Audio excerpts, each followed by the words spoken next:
I'm just wondering what I've got myself into. I couldn't believe it. I'm in the village of Juggernautford where I was actually born. The biggest thing for me, I wanted to be an athletic star. I could jump really far and I could run really fast. Maybe 15 minutes in, it got so difficult. But it just feels really amazing and really good that I can do something I love and helping people in the world.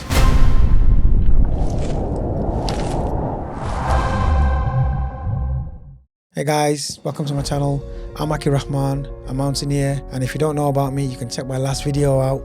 It's all about my Everest climb and it's probably my greatest achievement and you'll get to know me. But today, I'm going to take you back to where it all began. I was actually born in Bangladesh. I came to the UK when I was 1 year old and I've been here ever since. Growing up in Oldham, it wasn't always easy, but it wasn't always hard. We had all the opportunities.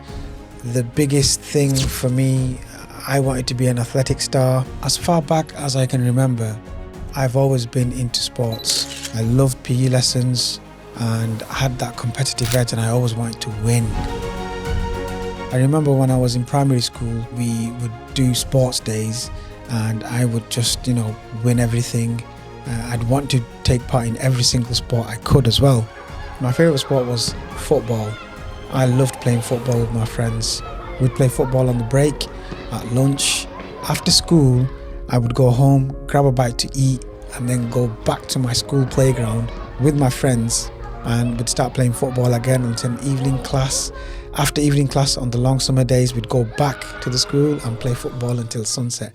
We were football crazy.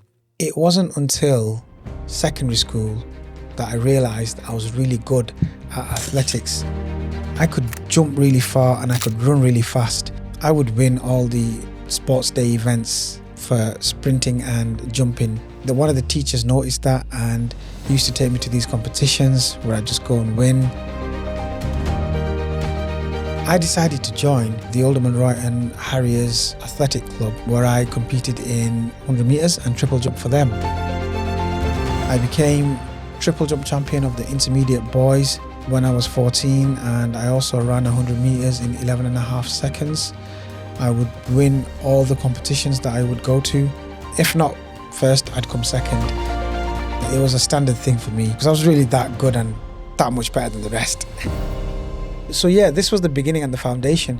So I went through the normal, procedures of life, the channels that you'd go through. I went to school, I went to college, uni, got a job.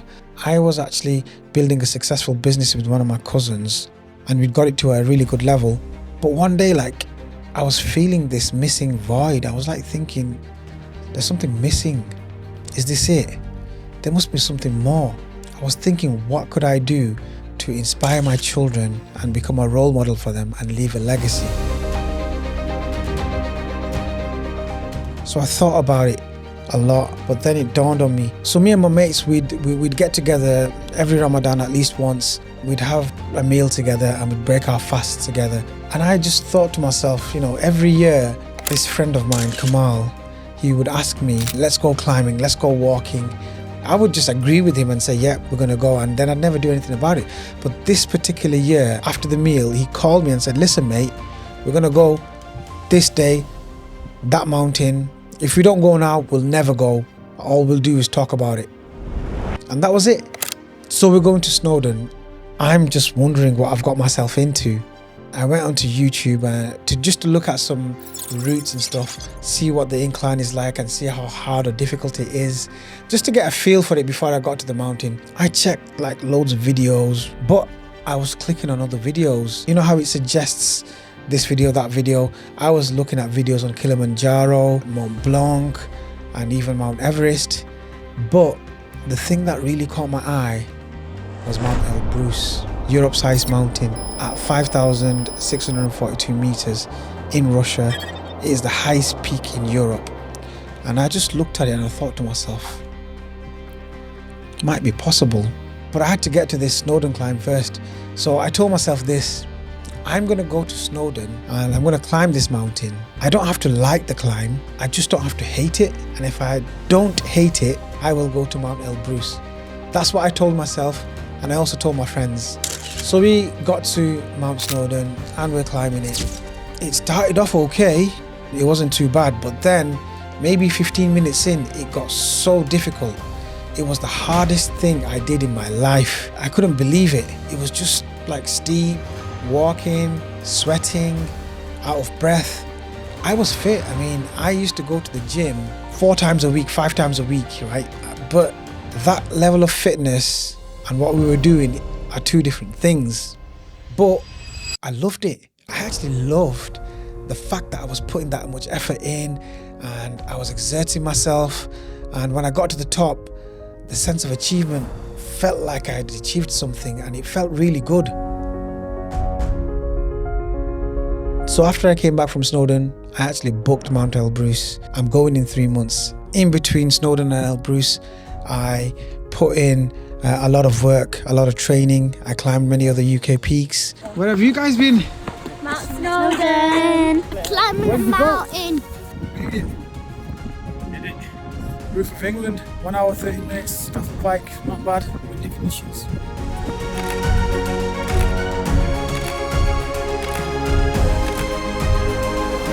The training was 5 kilometers and 10 kilometers, really hard, get myself fit so that I can climb this mountain. That's it, guys. Right, I'm in the village of Juggernautford, where I was actually born. So it's my first morning here. I'm gonna go for a run and see how it is. Maybe 10k. Let's do this. I knew I had to lose a lot of weight because of my experience in Snowdon, and I realized that I would have to get myself a little bit more fitter and a little bit more lighter to climb Mount Elbrus. I was dieting and training at the same time. It sounds counteractive, but it worked because I lost 8 kilograms, if I remember correctly, in 4 weeks.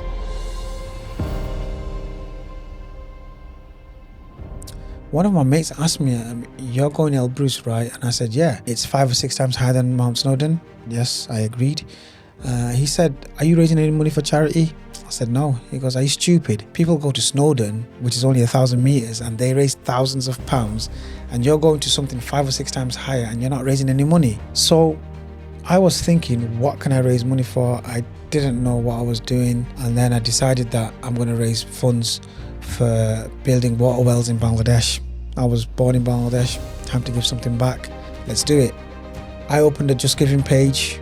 Every day after my training, I would post a video of me training, working hard.